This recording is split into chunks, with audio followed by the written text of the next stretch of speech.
সামনের সপ্তাহে ইডির কাছে হাজিরা শুভাশিস চক্রবর্তী। গতকাল হাজিরার জন্য ইডির নোটিশ দেওয়া হয়, তারপর সময় চান শুভাশিস চক্রবর্তী 21শে জুলাইয়ের অনুষ্ঠানের জন্য। আর আবেদনের পরে আগামী সপ্তাহে তাকে তলব করা হয়েছে।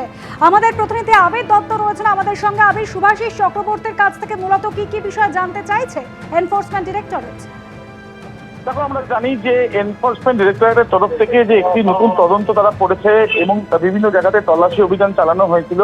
সেটা মূলত তৃণমূল কংগ্রেসের যে 12টি অ্যাকাউন্ট রয়েছে, সেই 12টি অ্যাকাউন্টের মধ্যে 3টি অ্যাকাউন্ট ফ্রিজ হয়ে রয়েছে, বাকি 7টির উপরে নজর।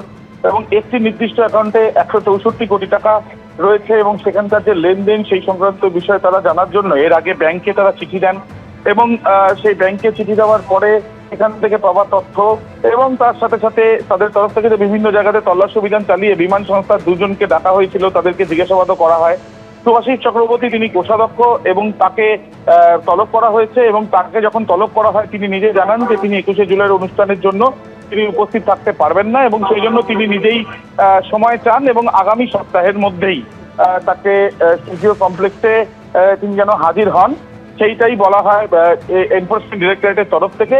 এবং তিনি উপস্থিত থাকবেন এবং যদি তিনি উপস্থিত থাকেন তো সেই ক্ষেত্রে তাকে জিজ্ঞাসাবাদ করে এই অ্যাকাউন্ট মামলার কিন্তু তদন্তে তারা জিজ্ঞাসাবাদে যেটা উঠে আসবে এবং তার সাথে সাথে যে তথ্য প্রমাণ তারা এখন পর্যন্ত সংগ্রহ করেছেন সেই বিষয়টাকে সামনে রেখেই তারা দেখবেন যে লেনদেনের বিষয়টি কি হয়েছিল।